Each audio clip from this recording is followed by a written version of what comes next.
Hello, everyone. You're all very welcome to Thursday's US market open here at Educated Trade. So today we'll be looking at some of the major events, economic data points today.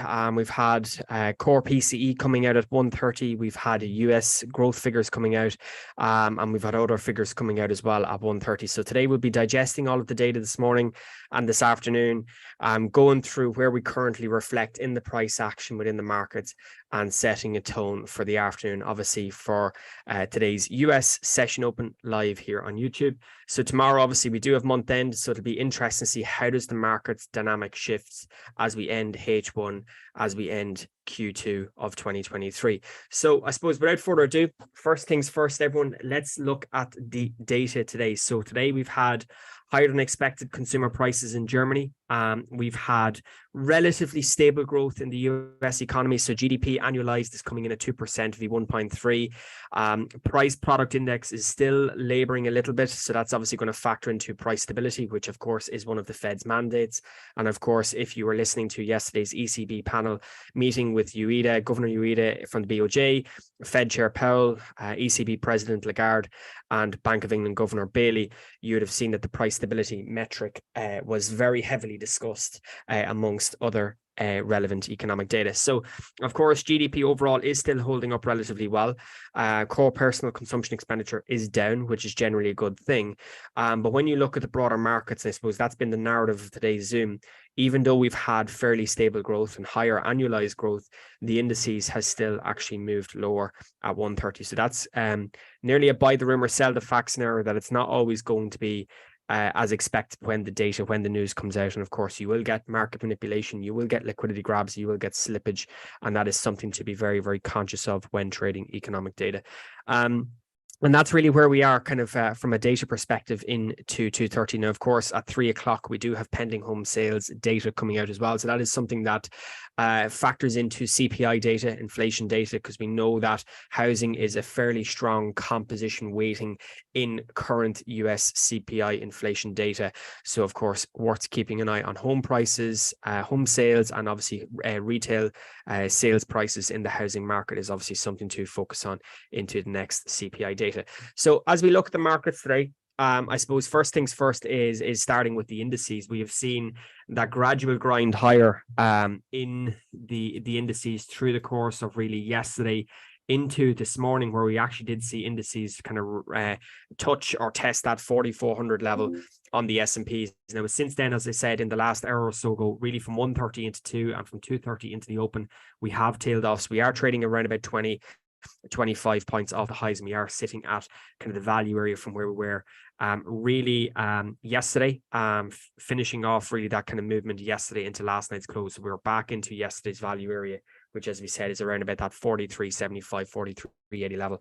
And for those of you who are in yesterday's call will remember that vividly. So moving across then into the other assets, where we are seeing NASDAQ off. So the general tone is today from 1:30 into the 2:30 US Open here in the UK. 8:30 Eastern time, shall we say. It's all about seeing that NASDAQ, those indices sell off. So a little bit of pressure coming back in. S&Ps is off. The NASDAQ is clearly off. The Dow Jones has also joined the party in terms of selling bias into 2:30. So it'll be interesting to see, does those selling biases from 1:30 into 2:30 UK time become sustained really into 3 o'clock? How do we react off of those yesterday levels? Because of course we're seeing in the June markets over the last couple of weeks, we have seen a lot of chop, a lot of volatility in these markets.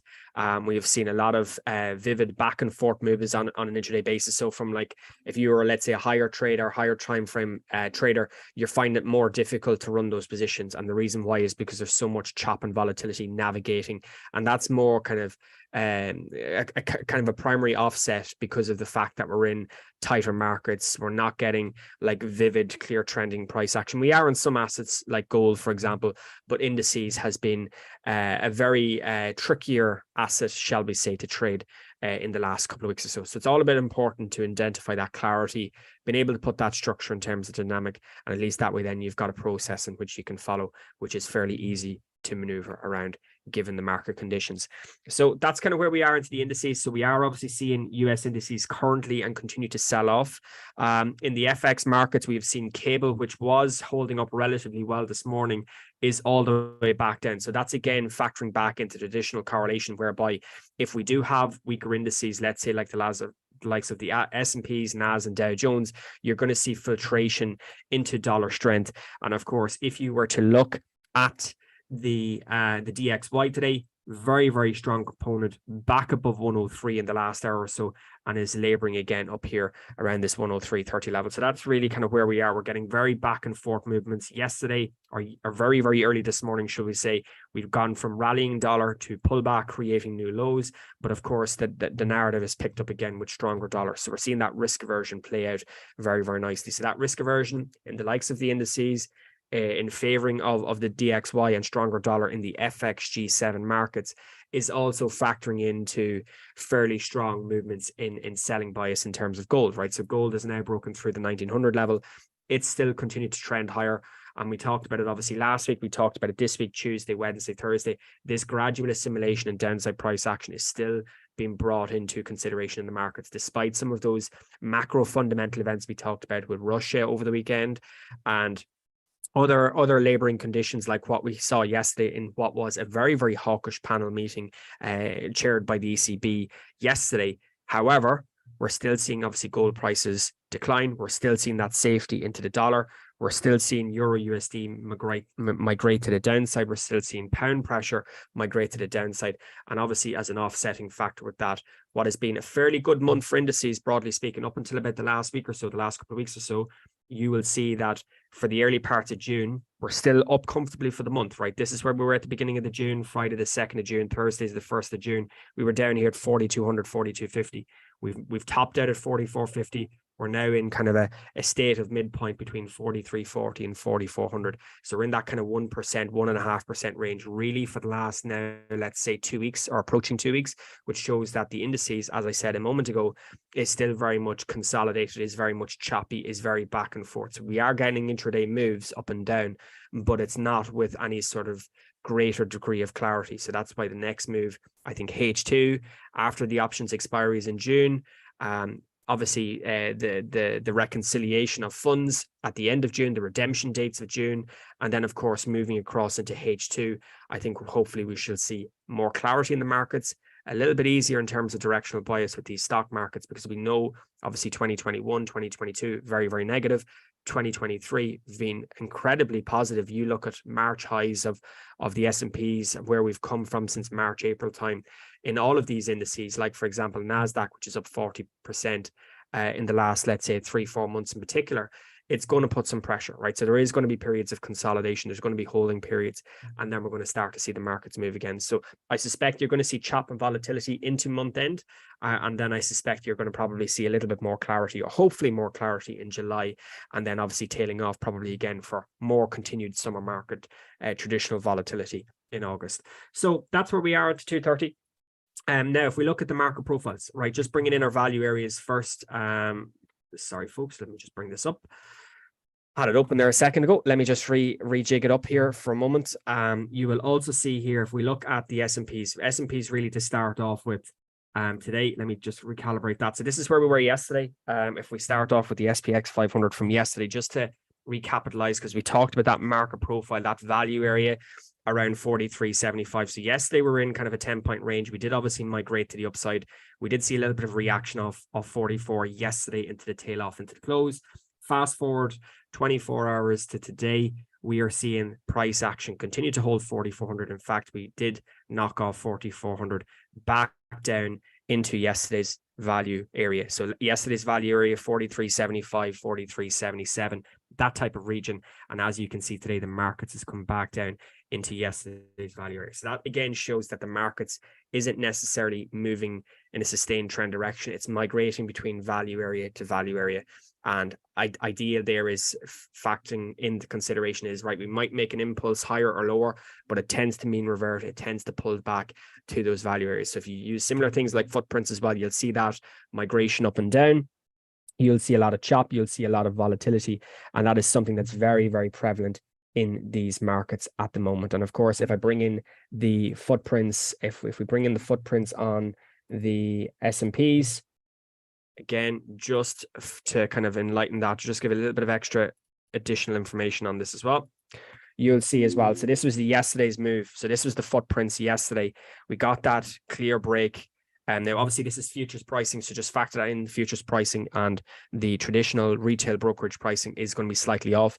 But the mechanism and the structured moves should be pretty much identical. We saw yesterday rally up 4,400 on the likes of the retail brokerages, 44.25, 44.30 in the futures. And of course, price action today is tail back down, clear selling into 230, and price action is back navigating into this value area, which is formulated yesterday. So it's just about being aware of that really into today. So that really sets the tone. Well, what are we looking for today then, right? So given that we've seen some fairly decent selling in the S&Ps today back to this value area, I suppose this value area really in the S&Ps is really worth considering to see whether does the price action hold at this value area, these footprint levels, these ladder areas are prevalent areas of highly traded volume, or do we actually see a market reaction off of that, right? And I think that's sustainably, that's the most important thing. Like you look at the orders for today in the future markets, we're trading down at negative 6,000 contracts in the S&P. If you migrate that back into normal price action that we tend to look at, you're seeing that movement back into yesterday's level. So that's really what we're looking at there, to see how does the market dynamic react off of that value area, to see if there is clear movement, or to see whether the price action continues selling off into 230, really into that 3 o'clock where we get increased or more data coming out of the US. So for 230, we're just approaching market open now. We're seeing the S&P sell off.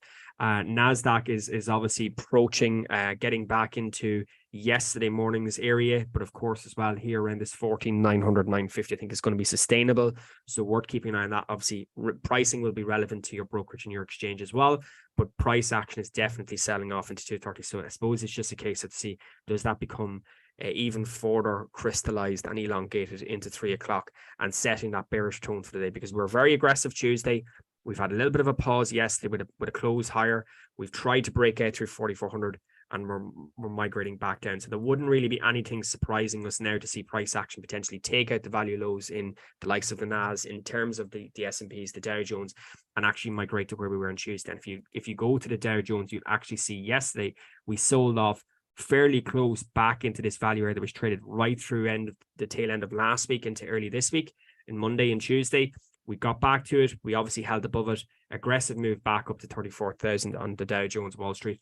And of course, we're trading 150 points back in. So like realistically, in the last 2 hours of price action now, or approximately actually just over an hour of price action, we're only down about 150 points. So 150 points in the Dow Jones is only equivalent to around about 0.5%. So that's indicative of fairly tight markets. Even though the selling has been quite clear in the last hour, it's still indicative of fairly tight markets nonetheless. So please do obviously be relevant to that. Now, I suppose if we just finish off by looking at USA 30 today, you will see very, very aggressive moves to the upside into 34,000, tops forming, finding ourselves all the way back into this 900 level, right? So I suppose that's really the ear point here in the likes of today for Dow Jones Wall Street. Yes, we are trading modestly under that now. We're probably trading about 20, 30, 40 points, depending on the broker you're using, under market profiles. You can actually see the D prints down here around 850. So I suppose from my perspective, 850, 860, it's really how does the market dynamic shift react at this point of control, because that is our value area on an intraday basis. So please do be aware of that. And I suppose if we were to finish off by looking at the Dow Jones today, let me just round that one off as well. Bear with me 1 second, folks, till I share my secondary screen.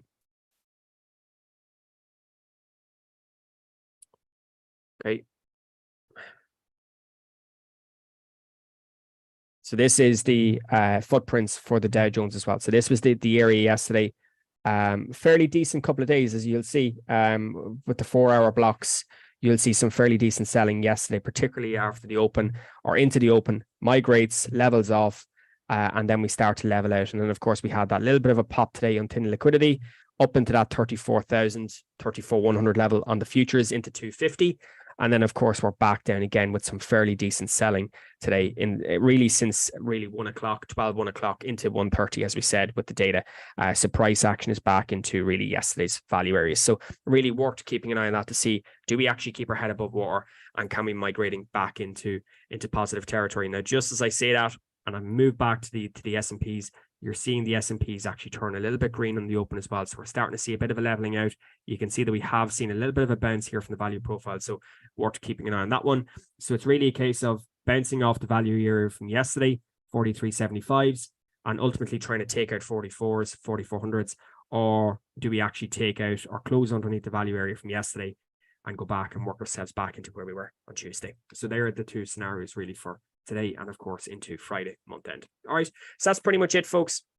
Do keep an eye on the price action, of course, through the course of the day. We will be back in the discussion group in our community group over the next couple of days as well, obviously this afternoon, and of course into the evening time as well. So obviously trade safe, and of course have a great day. All right, cheers everyone.